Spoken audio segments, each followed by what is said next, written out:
You are live. And hello again, and welcome to Work in Progress. I am Jeff G. Garino, and My name is Asantua Feaster. we are back here to discuss media and right-wing extremism. Now, there's been a lot going on in the news all over. I am from the States, and a lot of news going on in the States for us. Unfortunately, we had a string of mass shootings last week, I believe it was, and a lot of that was fueled by extremist views. So that kind of is the basis of our topic. But we also talk about the recent changes or apparent changes coming from the Supreme Court in the United States about what was once settled case law, Roe versus Wade, and abortion rights, and the stripping of those rights, as well as many other rights that in the last 5 to 10 years, I guess, have been slowly eroded in the political discourse in the United States. So that's where we're going to be, what we're going to be talking on, and we're going to talk about how that may relate here in our beloved Iceland. So to start, there was a mass shooting in Buffalo, New York. 10 people were killed while grocery shopping by alleged, I will have to say alleged, a white supremacist who had posted his manifesto online and had live streamed this murder on Facebook before it was taken down. He was there to target African American people. That was his specific target. And this was based on something that had been going around in right-wing kind of extremist websites and actually mainstream political commentary in the United States called white replacement theory, which is white people are being replaced by minorities or immigrants, whatever. Not something that's unique to the United States and not something that I haven't heard from European nations, especially after the fall of Syria and the immigration or immigrants that had sought refuge after that war. So this has been an ideology that's been floating around. Also, there is a group within the Ukrainian army, I can't recall right now, that espouses nationalist views, which were the Nazi views to some people. But they seem to have been incorporated into the main fighting forces within the Ukraine.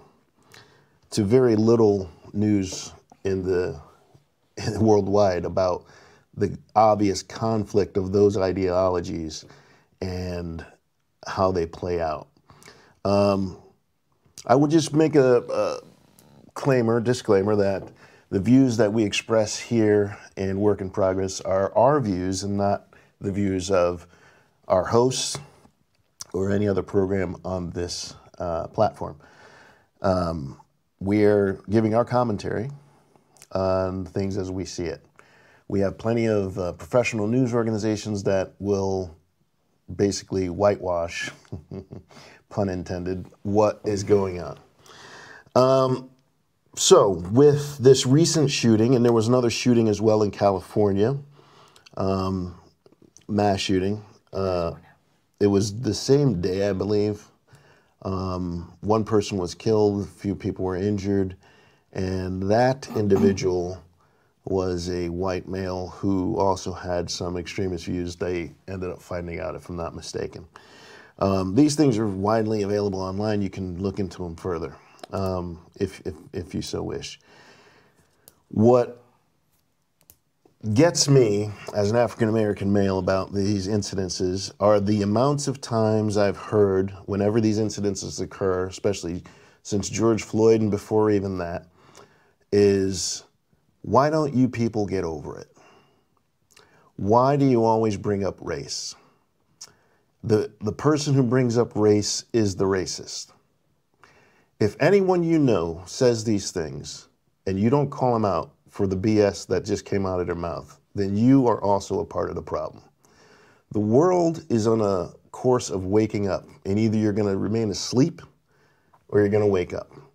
And now is the call for action, because the world is literally heading on a straight path to hell, because no one knows what the truth is anymore, and the lies have become true. So when we get to that point, you got to choose a side. And there's no more sitting on the fence. There's no more excuses. If your family members happen to be that person, call them out, because you're doing them a favor. It's called love. Love is action. Love isn't silence. If I never tell you I love you, how do you know? So your silence is part of the problem. We all have opinions, and we all have a right to express those opinions. However, facts are facts, okay? I really have to hold myself back from popping somebody in the mouth who tells me, why do you have to bring up race, when all I see around me is issues of people having a problem with race. Even the word race I don't like using personally myself, because race and using it the way we use it today and the way words are used. Look up some of George Carlin's comedy about the use of language and how it's used to control thought and dumb down thought. Because race kind of makes you think there's a difference.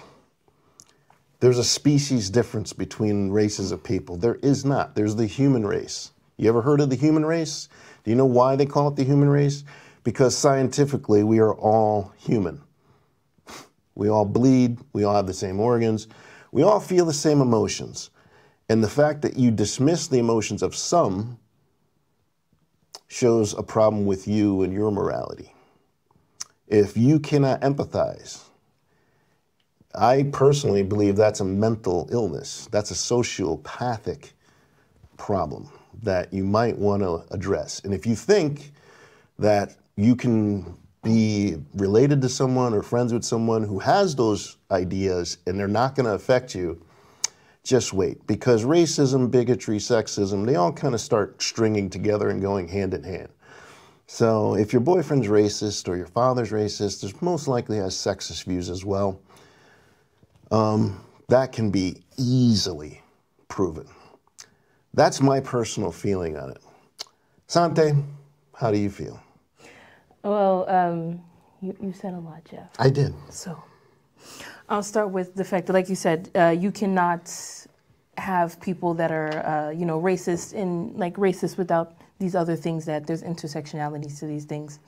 And unfortunately, there are a lot of ways people reveal, I guess, this everyday casual racism. And as Black people, I think we often know this. We often see it in some way or not. And I immediately thought of this movie, The Hunger Games. Mm. There was, when the first movie came out, and one of the characters in the movie was Black. Mm. And someone tweeted, am I an asshole because I feel a little less bad when she died because she was Black? Jeez. And some people were kind of like, yeah, I agree. I didn't really feel that bad because she was Black, which I know that sounds fucked up. And other people were like, what the fuck? Like, a kid was killed. Why does it matter that she was Black or white and, all these deviations from whatever? It was sad and weird and scary. And to me, I was like, this is what people think. Mm-hmm. This is something this person put on the internet and said, like, oh, is something wrong with me because I'm not feeling bad because a kid died just because they're Black? People think this.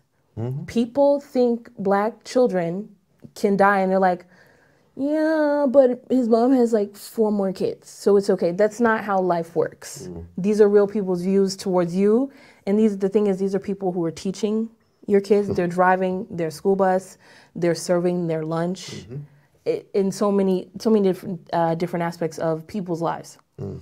And so for me, this stems to another point of the white replacement theory, you said. So I think, first of all, white people, the white replacement, that sounds, numerically that's possible. They know infrastructurally and power-wise that's not going to happen. And I think the reason why they know the problem that follows with the numbers that we have is because we can start coming for those power structures. Mm. Because even if there are more as you say, minorities, but I like to say marginalized people or people of color than white people. We don't have the power structures they have to make that change. But that's what they're scared of. Because after a while, they're gonna wake up. It doesn't matter if there's a bunch of black people out here. We need y'all in there breaking things down so we can benefit from that.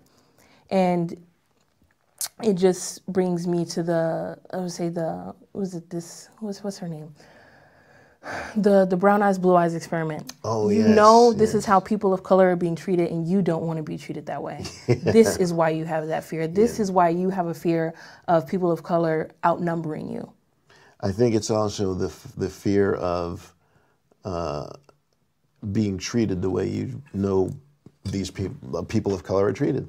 You would not want to be treated that way. I mean, I went to see a play my daughter was in. I was the only man of color that walked in, and I would have thought that I had just jumped off a spaceship by the looks that I got.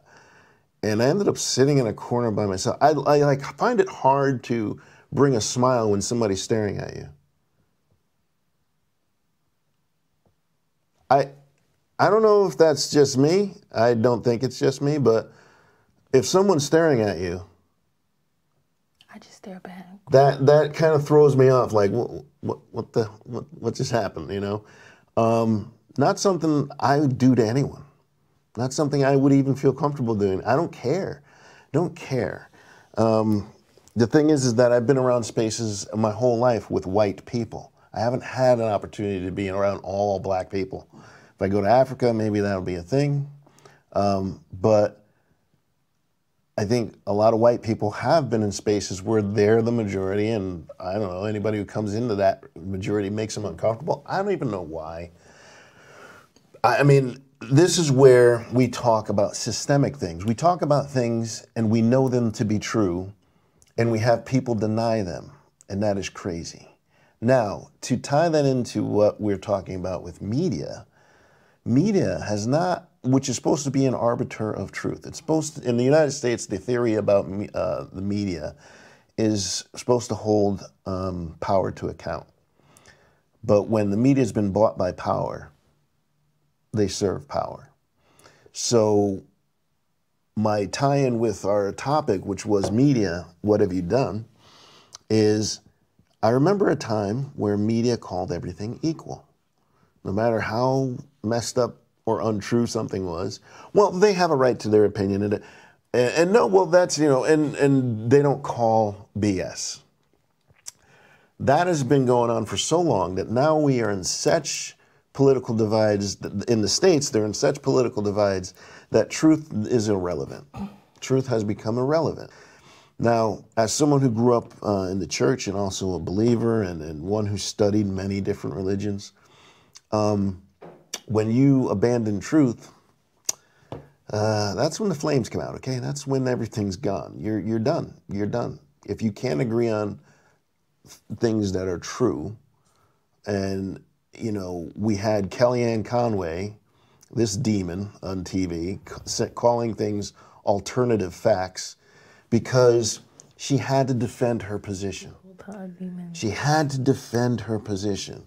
It wasn't important to truth, but she had to figure out a way to defend her position. Hell, even the devil knows the Bible. And what people forget is that you take a little bit of truth and a shitload of lies, and you don't know what is true anymore. You don't know heads from tails. And that serves no good purpose. You want to argue that, I'm not sure how you would. But the media has always, in the last 20 years, even since my personal interest was from the Kennedy assassination and, you know, just seeing how the media influences public opinion. Public opinion, as an example, after the Kennedy assassination was, this was a conspiracy. There had to be more than one person. The media had all kinds of people coming forward, regular, everyday people coming forward, contradicting this official narrative. And the media felt it was their responsibility to push the narrative of what was being supplied to them. And it hasn't changed since. We don't get the true picture of what's going on. When the recent, we talk about the Iraq War, or even going into Afghanistan, you know, these things were met with such dishonesty that people did not know the truth. People in America still think Saddam Hussein had something to do with 9/11. No intelligence agency ever put that together. The CIA put that together as a lie, as a pretense to invade in Iraq, which was turned out to be provably wrong and has been debunked ever since. But the lie persists because the media never put the truth before people. It always put whatever the official government line is. We have, now with the abortion rights issue coming in, where does the media stand on that? Did they call out the judges who, before being appointed, were asked, would you overturn this law? How do you feel about this law? And just blatantly lied. These are people who are supposed to be judges and we're supposed to hold to a higher level. And if we allow that to be, then our society is worthless. It means nothing because you endorse a liar. You don't hold their feet to the fire. That's my opinion on that. And when we come to Iceland and we see politicians who hear or see protests going on and their response is tone deaf, they don't address it. They don't care. To me, it's not really surprising considering a lot of what I see in society, in the society today. Just drive the streets of Iceland. Most people think that they're the only ones in a car. You can see this disconnect among us in society. We don't even want to smile at each other. It's too much of an imposition to smile to somebody that's probably related to you. You never know. But if you have that feeling within you, it's an imposition to even smile at somebody. Well, who the hell cares what you think then? It's not surprising our politicians respond the way they do.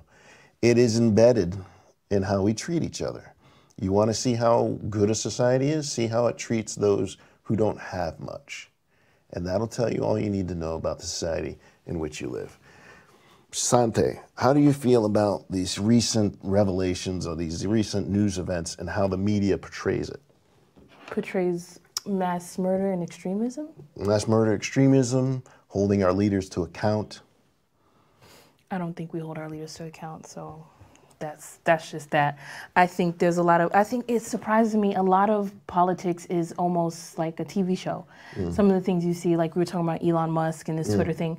If this happened on an episode of Black Mirror, everyone would be like, oh my God, did you see this? And then it would just, to me, it's not real. In my brain, it can't be real, some of the things that are happening. Because I feel like they're meant to keep us, but entertained and placate us and talking about it as if it's a joke. It's not a joke. These people have lots of money. We were talking about the spaceship. You're building a spaceship and this down here is like, it's the world is going to bits. And last night I was watching Love, Death, Robots, and they have the episode with the 3 robots going around the earth where the humans are now dead and everything. And, the humans got robots to work for them and they treated them poorly. Yeah. And there was the robot uprising and they killed them and blah, blah, blah. Good episode. And, they're like, oh my God, you enslaved robots and then they killed you. Oh, for them it's hilarious. Yeah. And I was like, I could see this happening though. Yeah. You enslave a race of people and then they rise up and kill you and it's like, wow, that's so good for them because you treated them like crap. And, there was someone who went to the moon in the episode and they're like, I wonder who did that. And they discover a bunker of like the rich people who were trying to wait out the end of the world. And they were like, so all these rich guys just took their money and went in here and waited? They're like, why didn't they fix the problems out there? That doesn't make a lot of sense. And they're like, rich people don't care. And, so it's the whole joke. And I was like, this could actually happen. Yeah. There are rich people building doomsday bunkers and all these things. I, for life of me, cannot understand why you would want to live in a 30-tower story building that's underground until, after the end of the world and wait it out. Wait what out? If it's the end of days, you're going to come back to the surface with $20 billion and do what? Yeah, it's, ever since I was young, I was raised in the church, and I always had a curiosity about uh, the Bible and angels and all that stuff. Even, as a kid, you go through all that. And as far as belief, people believe what they want to believe, and I question a lot of things, biblically and whatnot.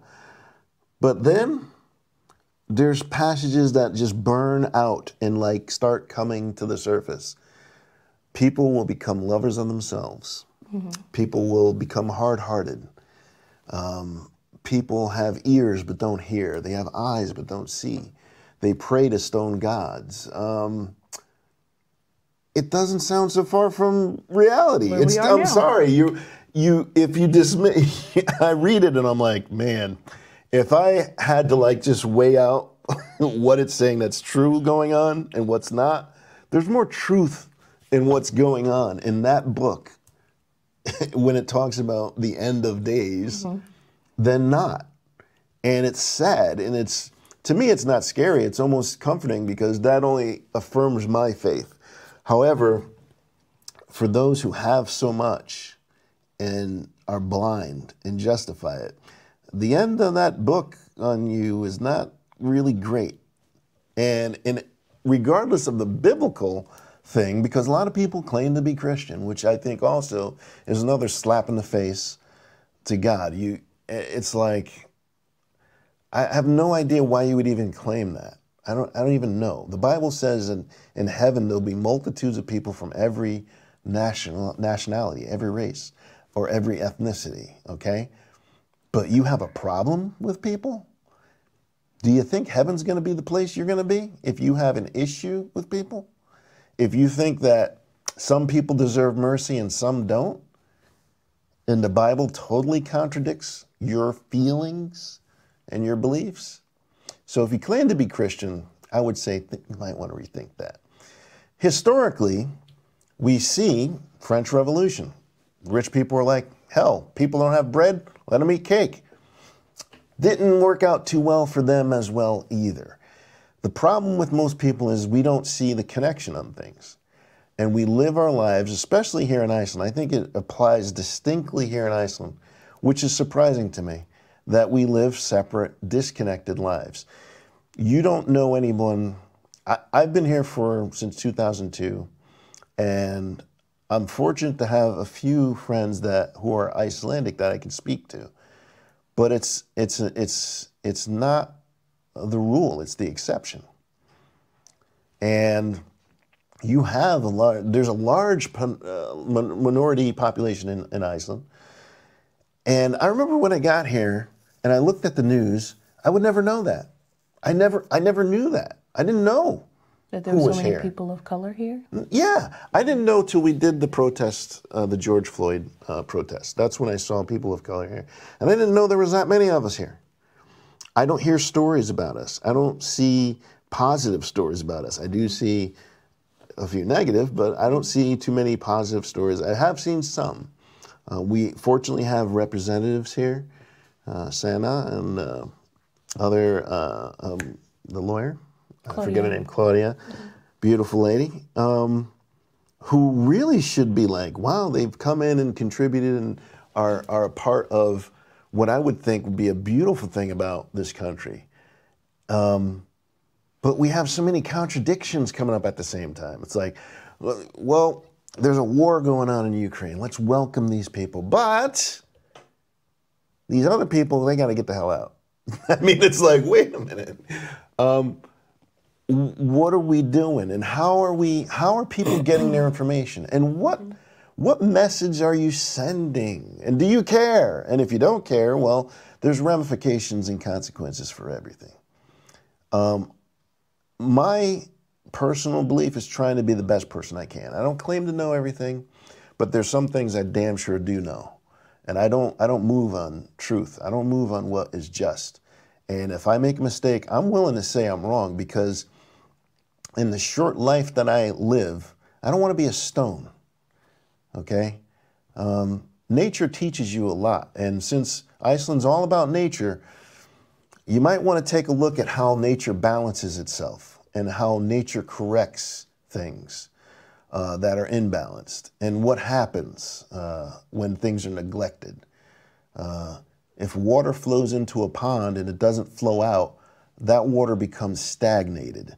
And for a lot of rich people that sit here and don't realize we have a housing shortage, we have people who are paying most living just to pay their rent, and you sit in comfort and you don't argue that, hey, maybe that might not be a great idea.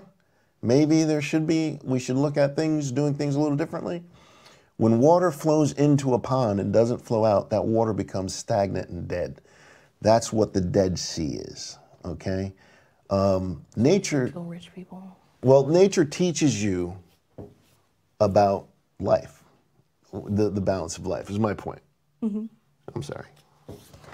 No, sorry. Sorry to interrupt you. I'm like, the rich people are stagnant. There could be. Not all. I'm not saying, let me word this carefully. Okay, be careful. I'm on the internet. Careful. I know how they like to play with those sound bites. Oh, yes, yes. Jeff said, drown the dead people. Oh, no, okay, good. Good. No, I don't know. Sorry, I'm sorry. It was terrible. But I think the problem is, like you said, nature does balance itself out. Mm-hmm, mm-hmm. But I feel like now we have unnatural things. I think we as humans, we are unnatural things, being that we are all imperfect. Mm-hmm. We're all human. Mm-hmm. We make mistakes. Some of us have money, some of us don't. It is what it is. Mm-hmm. But I think the problem is we are the ones influencing nature, and it's not good. I'm still waiting for the earth to swallow up the human race because she's done with us. Just being perfectly honest, we deserve this. Okay. And like you said, I think there are consequences, but we need to see who's getting the ramifications of those consequences, because it's usually not the rich people or the people with money and influence, because they don't just have to be rich. Financially, I should say. Yeah. People who have money and influence or some kind of power, they're usually not the ones dealing with the consequences. It's down on the small people, the marginalized communities of Iceland, of the U.S. There was, the whole discussion, of course, like about the Ukrainian refugees coming here. I remember thinking, and I saw in the news, like within a week, at least from what I saw, within a week, there were so many changes when they were coming to say, okay, we need to welcome them, this and that. Mm-hmm. And people were like, well, what about the black and brown people that are, they're being sent back to countless countries where there's still, civil wars, still ethnic genocides going on, and we're kicking them out. And people want to know, what's the difference? Is it just political? And I hear a lot of talk about the people that are in Keflavik. Oh, they have nothing to do. They're just sitting out there and robbing and doing this and hanging out. Why can't they find jobs? Well, they don't have they don't have the right to work. They don't have chemicals. They have all these societal hoops to jump through, essentially. And people don't want them to actually work. They want them to go. Or I shouldn't say people, politics wants them to go. And people are like, well, we switch things so fast for the Ukrainians. They should have a normal life, and we empathize with them because they're people. Just like we talked about how so many media outlets, when this thing happened in the Ukraine, they were people. They were so, and of course, I agree they are people, but they were so humanized. Yeah. In the eyes of media, people were like, I can relate to them because they have their kids, and of course Christian, you see, white. Yeah, you see these. I would say white news reporters talking about these white people, and they're like, yeah, I can relate to them. And I was like, and you saw there was I can't remember which show it was, but the comparison of how they talked about the Ukrainian refugees versus people from Haiti. Oh, yeah, geez. Oh, in the U.S., wow. I know in the U.S., it was was it the Mexico border, Texas, Mexico, where they were whipping Haitians with actual whips for trying to come into the U.S., and then there was a HBCU, or historically black college university, that wanted to offer Ukrainian refugees free tuition when they came. And a lot of black people in the U.S. were very upset about this because they're like, first of all, what about the people that live here? And you haven't offered that to even African people that come here. But, this thing happened in Ukraine, and we are all up in arms to help them get their life repaired. And the issue is not that we're saying don't help Ukrainian people simply because they're white. We're asking, why aren't you helping everyone who's been in this position, whether they're black, brown, white, Ukrainian, Afghani? How dare you? You're bringing up race again. Now I'm going to play devil's advocate. Interesting choice of words. You like playing devil's advocate. You no, sure do you know like what? that. Like I said, I like to be as open as I possibly can. Mm-hmm. I will stand on the side of what's true and just, but let me try to jump in the other shoes for a second. Are you hopscotching? Oh, I'm jumping in the other shoes for a second. Hold on there. Let's see. I don't even know how to do it sometimes. It's so hard to come totally on, devil's throw away advocate. that. But okay. Now, when you catch somebody in something, that's when they start accusing you of things. There's certain clues as to if someone's being truthful or not. One of the clues, especially when it comes political or media-wise, is they'll start talking about the kids. What about the kids? Do you mean to say that we shouldn't allow Ukrainian kids in? It'll be totally off subject of what you just said as far as addressing the disparity and how two groups are treated. They'll jump to something that you cannot argue. Well, what about the kids? Are you saying we shouldn't allow the kids in? Huh? Is that what you're saying? There's mothers with children. And it's always some really extreme. They'll go real extreme on you. And then you'll have to be like, well, no, we're not saying, that's not what we're saying. And that is an obfuscation or a distraction. But when it comes to that immigrant question, well, it's a war, Sante. It's a war that they're fleeing. These other people, I don't know why they're coming here. Why here? I don't know why they're coming here. But these people are coming from a war, okay? So it's a war, What do you have to say to that? Well, we know that other people, brown, black, are escaping from wars as well. Yeah, and but just it's like wars. You said, it's war. Just like you said, when they bring in this whole distraction of the children. Yes. Once again, we see, of course, or drugs to me, or something. all children. First, all children are children, no matter their skin color. We see that, like you said, they're like, oh, we can't let Ukrainian women in with their kids. They're once again more humanized than black and brown children, and it's a fact. It's not like something I'm saying to be provocative. It's a fact. So this once again goes to that, just like we said earlier, black children can be killed in the street for nothing while they're playing. And this shooter in Buffalo was arrested. All these mass shooters who were arrested and treated with respect, they want to make sure that they get their justice and due process.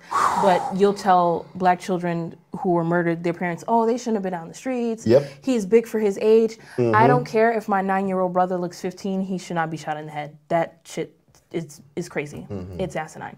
So to me, that's a discussion I don't give any attention to. I think they're trying to placate something within themselves as to why they have this lack of humanity. It's a low emotional intelligence. And so I think the problem is, like I was saying, there's this dehumanization of black and brown people in the media. I think Ukrainian children, women, and men, if they need, of course, refuge, our nations around the world can help them. That's never been a question. It's why are we treating black and brown people like they're not also escaping war? There was it's like a study, or basically, I can't say study because it's still ongoing, and which I thought was so just blowing my mind. They were like, rape is being used as a tactic in the Ukraine-Russian war. And I was like, yes. Every war, but obviously. Anyway. I was like, this is nothing new. No. This is historical. Rape is a tool of fear, control. And, they were talking about Ukrainian women that are now pregnant. And I was thinking to myself, and I said, so they come to the U.S., what if these women want an abortion? And I said, there's so many political hoops, because even here in Iceland, women who are trying to come with their newborns and their babies who don't have passports. And of course they can't get passports. Yeah. And we're like, first of all, why is this even a discussion? They need to get out of there. Fuck a passport. It's a newborn. This is just ridiculous. And I'm thinking of Ukrainian women who go to the U.S. and I don't know what they've been through. And if they don't want to have this baby, this should not be a discussion of, well, we can't allow that because we don't allow abortions anymore. And we only allow it for under these circumstances in A, B, C, D, F, G, once you get to this point. By then, it may be too late. And that's not fair to like any woman, I should say, whether you had a baby by any circumstance. You know, I was told not long after I got into this country by a young person, female person, we don't want you here. Now, I heard that when I was out with friends, and I didn't think it was being addressed to me, because it's what the hell does that mean? We don't want you here. This is what this young person said. Now, it kind of blew me away, because after I left, I said, she was talking to me. And I'm thinking, I have 2 children that are Icelandic. And this young white Icelandic girl thinks it's okay to say to me, we don't want you here. And I thought, and it sticks to my mind to this day, I'm like, well, when I look around Iceland, who's doing all those jobs that you really don't want to be bothered doing? Who's serving the kids? Who's cleaning up the piss and the crap in the hospitals? Who's doing those little dirty jobs that you just look over, you just look through these people? And it's not Iceland that's unique in this. It's every country has their immigrant population that cleans their shit. And the problem is the media never, ever values or focuses on those people that keep things moving. When this COVID thing hit, who was out there continually to do their jobs because they had to? It was the immigrants. It was the people, the brown people that you tend to not want to acknowledge. You tend to want to think that they're invisible when you see them on the street, that you stare at. Yeah, it's those people that are keeping things moving. They're contributing. They are there for a reason. There's nobody sitting on their behind. There are always exceptions to any rule. There's always, you're going to be able to find somebody who's messing with the system or whatever. That doesn't mean it's everyone, and that's not a reason to just stop. If that were the metric for doing anything or continuing anything, why have laws? Because people still commit crime. So your unintelligent and strawman arguments about, well, this immigrant came here and did a crime, so all immigrants commit crimes. If you hear any family member or friend say that, do not partake in their stupidity. Do not accept their ignorance. Then you also become devalued. It's like throwing shit on yourself because it makes you look terrible as a human being. You know, the fortune favors the brave. Okay, and it's not a very brave thing to allow lies and to allow bigotry and negativity to spawn in your midst. I don't. I also have to say, Sorry. we don't have to value I think the value of people of color or marginalized or immigrant communities in any society should not be valued by the work that we do. By you know, because I think, of course, it's true. Most of us do keep things going, but I also think that's in that capitalist mindset of we need to be producing something, we need to be giving something or doing something. I agree. So it's I a agree, work in but progress. it's also the reason a lot of bigotry exists. Well, they don't do anything, those people, or these people don't want to work, or they don't want to do this. And to me, you know, it's like the whole argument in the States where they go, black people are lazy. It's like, well, why did you kidnap a bunch of them to Jeffrey, work ever since anyway. they stopped forcing, I'm going to say, and we also had to fight for that too. So don't get me started on that. Well, we also had to fight for that too. Because black people, ever since we stopped working for free. Yes. And, you know, we stopped working for free. We've been called lazy, thieves, ingrates. And it is such a, because, you know, I have this mindset too where if I'm not doing something, I'm like, I feel really guilty. And I talked to my mom about it. I was like, do I feel this way because, like, and I was like, do I feel this way because, like, it's just me? Or I was like, do all black people feel this way? And she was like, no, it's probably because you're black, because we're not supposed to be comfortable relaxing. And I saw something wow. that, you know, like, not, it's a rule, but you know, as No, I society-wise, hear that, yeah. you know, our ancestors could not relax. They could not just spend a day doing nothing. So now when I have a day where I do nothing, I'm like, I actually don't feel bad. I'm like, I'm gonna go to the pool. I'm just gonna like do nothing, read a book. I don't feel bad anymore for I work 5-6 days a week. Why am I feeling so guilty on the one day off where I can be like, what can I do today? I could watch Netflix. No, I should do something productive. Why do I have to produce? Why do I have to make things every single day? Yeah. I just want to interject because I really want to put this out. As a mental health issue for myself, and I think a lot of black people, the more I learn about history, the more, what do they call that? Post, Post-traumatic stress yeah, disorder. I kind of get in a way. Like I remember when I saw pictures of hangings and burnings in the United States. The hanging and the burning was disturbing. What was more disturbing were the people in the picture watching it. Pointing. The more disturbing were they had children. They were doing picnics while black people were hanging in trees. Black men, women, and children. Whenever I hear a white person say to me, why do you always bring up race? It makes me want to punch him in the face. Because you don't know what you're talking about. And it takes every fiber of goodness that I've learned in my life, and as being a Christian, to hold off and say, Jeff, forgive them, for they know not what they do. The trauma that I sometimes feel when a white person stares me down, I have to think, if this person accuses me of something in a mostly white society that doesn't have any connection with very many people in my color, would I be able to defend myself? You'd be fucked. If I were jumped, would they look at me as a victim? No. So when a white person, man, woman, or whatever, looks at me and like fears or recoils or crosses the street, I'm like, who should be crossing the street? Who should be fearing who? Because historically, I don't remember black people stringing up white people and hanging them on trees.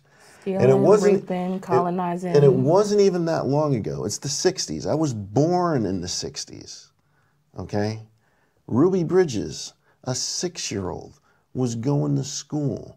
And white people were so angry about it, threatening to kill a 6-year-old child in public, in full view of cameras. There's historical pictures of this. And black people, you have in your head, are inherently violent? Now, I'm not going to make the jump and say white people are inherently violent, because I know that not to be the case.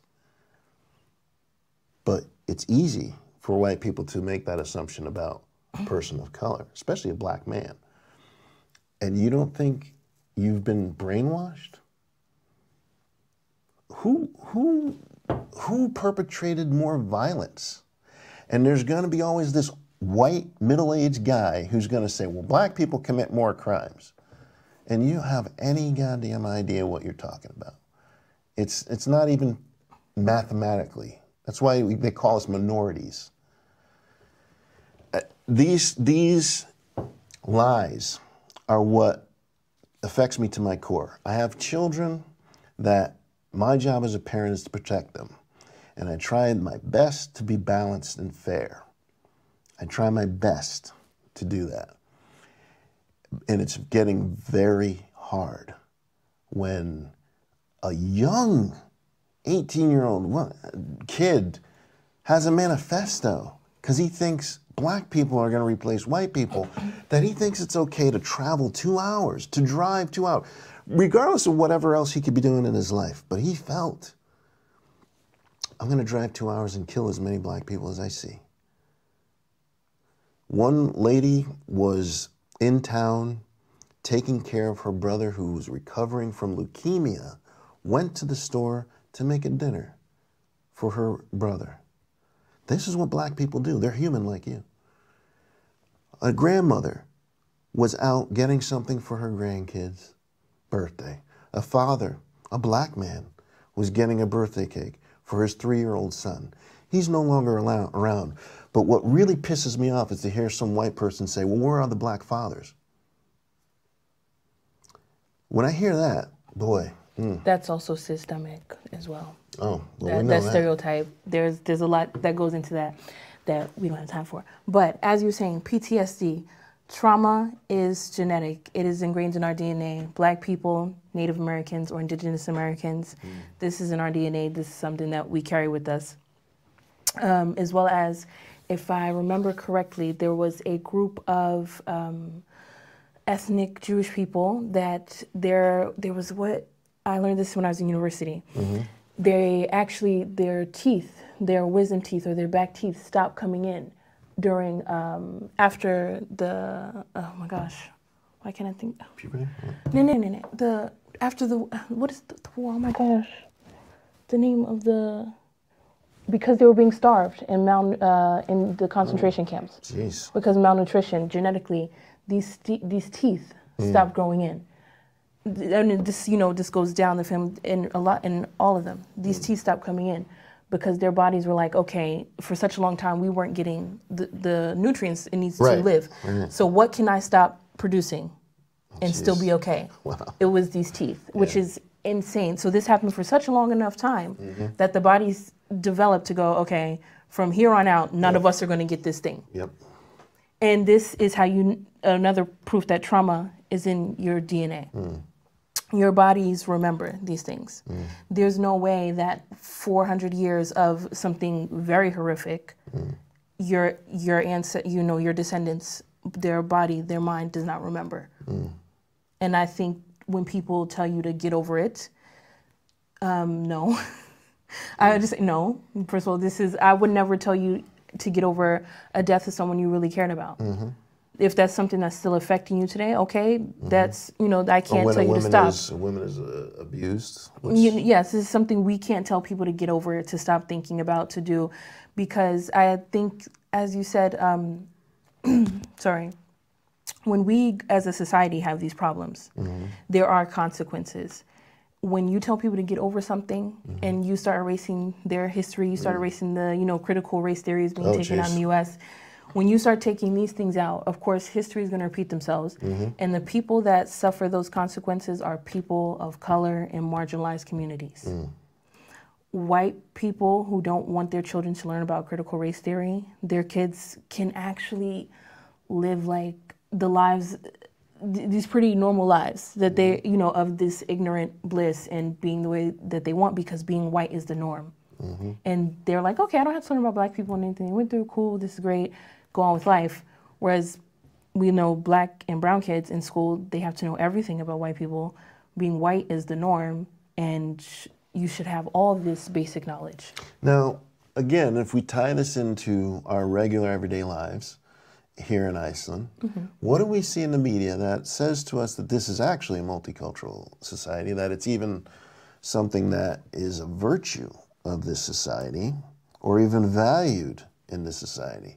Now, Iceland being a relatively new country is fascinating to me. And it always struck me as like, boy, if I could just create a new country, and I'm not saying this is easy, I'm just in my mind, I'm like, gee, if I had a new country, what would I do? You know what I would do? I would look at all the F-ups of historical countries and be like, hey, let's not travel that road. Because once you start hearing, I'm waiting to hear nationalistic Icelandic talk. I haven't seen it, thank God, my God. And I haven't seen racism here in the short, I guess, well, 20 years is not short, but... You just got to go to like some Facebook comments or news articles. That's what I try to stay out of there. You'll see it. You'll see it. They get very colorful in those comments. Wow. But I don't see it in society like I did in the States. And the only thing I do see is this.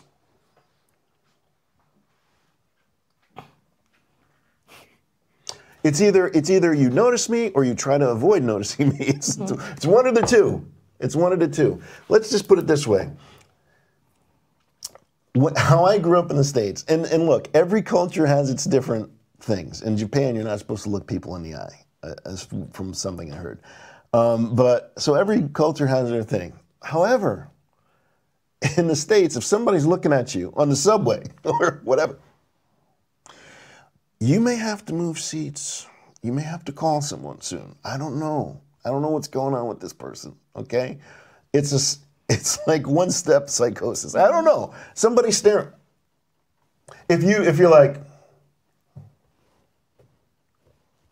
I'm comfortable. You just ease the situation, all right? And it's much harder to be negative or not show empathy to someone who's actually shown you, like, that's why hello is so common. That's why when you travel to the States, people are, hello, how you doing? How's it going? Da, da, da, da. It instantly breaks attention. And instantly, okay, we're here together. I see you. Okay, we're okay. Depends where you're from. Kind of thing. And it maybe depends where you're from. True. Don't say hello to me on the New York City subway. No, I mean, but problem? if I'm passing your vicinity or something like that, yeah, that's fine.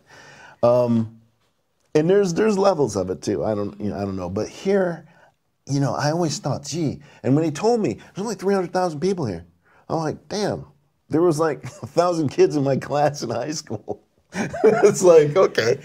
And I knew most of them, okay? But anyway. And now we're here. And now we're here. No. And look, let's not get this twisted.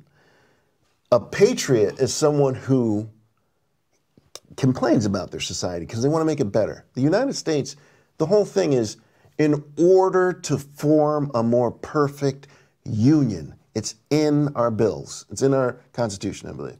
In order to form a more perfect union, the preamble, okay? You're supposed to criticize. You're supposed to make better. All these people are like, well, if you talk about it, that's the problem. Really? Everybody needs to look at that person and be like, no, you know what? Sit over in the corner. Put the dunce hat on. This is not how you do anything. It's not how you operate in life by just don't talk about it and go away. You know what? The other room is on fire. Would you stop talking about the fire in the other room? Okay? But the smoke is choking people. It's not good for the health. Well, if you keep talking about it, that's really the problem. You're the arsonist. It's like this is about how the conversation goes for people who are always like, well, don't talk about it. What is your mind used for? I don't get that argument. That's a part of the American mindset. Like I said earlier, if you're in America and you complain about America, go somewhere else. If you don't like it here, somewhere else. Leave the country. You don't have to stay here. But if you're from somewhere else trying to come to America, it's either stay there, make your country better. You don't have to come to mine. Or if you get to America and you're like complaining about something, well, why are you here? Why don't you go back to your country? No one told you to come here. Oh. And I'm like, okay, I asked for better roads and that we all pay taxes for. Why do I need to go home because I'm a dog? Like, it doesn't. There's no equation in that. So I think, like we said, that's a part of the American mindset. It's like, oh, we shouldn't talk about it. It's not that big of a problem. I think the Icelandic mindset. What is? I was saying. I don't. That's not. I don't. Okay. I Okay. Here. Okay. I mean, no. I was just gonna say politely. How do I say this politely? Dun, dun, dun. I think the Icelandic mindset is normally. I feel like people don't talk about politics as if they're so concerning to them. I feel like it's a thing on TV, especially when you're of a certain tax bracket, because if they feel like it's not really touching their lives. And, there's the working class where it's like, this is affecting me. We need to do something about this. We're trying to make moves on this. And politicians are like, you don't really need to worry about that because I'm still here. I'm going to do what I want to do. Just go to work. Worry about your life. This you don't know what you're doing here. This is my ball game. But they're making policies and affecting change that does affect the working class. So you know what? In conclusion, I would like to say, as far as media goes in Iceland, I would love to see do an investigative report on what the cultural status is. Maybe the changes that have occurred in Iceland. Inform people of what this population is made of and what's the importance for the average Icelander to understand this population? Is it a multicultural society or is it just a cultural society? I don't know. But you have to get to a why with that. Why do Icelandic people need to care about the multiculturalism in their society? In Iceland, like you said, to me, I think the part of the extremist part is keeping Iceland, which is, like we said, white and Icelandic speaking. And like you said, if that's all it takes to be Icelandic, that's whack. That's too little.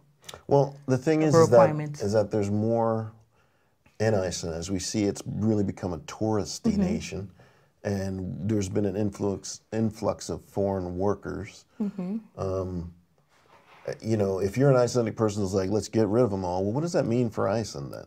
Really? I mean, if that's the case, you know, start waving banners. Let your politicians know, we don't want foreigners here. We don't want this. Well, you know, go back into wherever Iceland would be without that money. They want them, but they want them to stay in their lane. And stay in your lane. If that's where you want to be, then that's where it should be for you.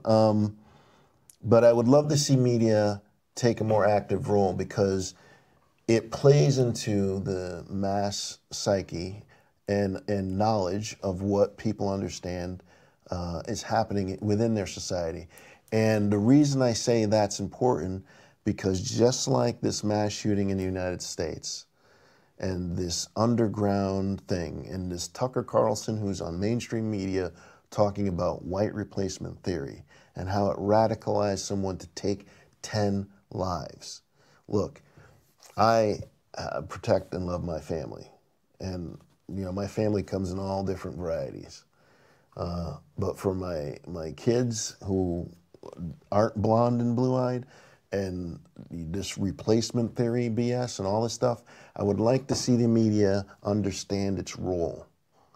And if it doesn't, turn it off. It's worthless because it doesn't serve the purpose that I think it should be intended to, which is to provide us information, unbiased, the truth. What it is what it is, which is generally my experience in Iceland with talking to the average Icelandic working man or woman or teenager who's working and living and trying to do their thing in Iceland. It's just tell me what it is. If you're afraid of hearing what it is, that's another issue. But you are created to solve issues. Nothing's supposed to be easy, but it would be a lot easier if we got accurate information from those in media instead of just going to your dinner parties and looking at people who are in your same tax bracket and whatever, and that's all you seem to report on. We have short lifespans on the planet, and I think either you put something positive out there or you're kind of the example of what not to do. That's my take on it as far as media and its role, especially here in Iceland. Speak on more on population, what we see going on in our banking and our housing, who it affects, why you should be concerned about it. When you have an immigrant population that's not prosperous, what does that do? And what does it push people to do? What are the consequences of ignoring a sector of your society that's here, whether you like it or not? It's the same thing I saw in the States. I don't want to see it here. My personal opinion is that we are in a very critical time, and it requires people to wake up and just, sometimes it's a little thing, sometimes it's correcting a coworker, a friend, a family member, to get them to see what is truth. Something. And in that, I think the role of the media is to portray whatever they're being told to portray by whoever owns them, if we're being honest. And I think, once again, in Iceland, it comes down to the why. Why do we want people to care? And they have to ask themselves that. This is, I have an answer, but this has to be, this is internal work as well. This is not just, let's put this thing out there and people will respond. They have to ask themselves, why don't I care sometimes? So I think that's the big question, the whys. The whys of the media. And with that, we're going to come to the end of this. We are passionate because these are lives we're talking about. And if you have things to discuss or something we may miss, you can write comments in the Facebook post, I believe. Bring Jeffrey those comments that he's been missing, y'all. No. Sometimes we can people read them may have a together. better way of seeing something or another angle. I'm not God, and I don't see everything from every angle. So,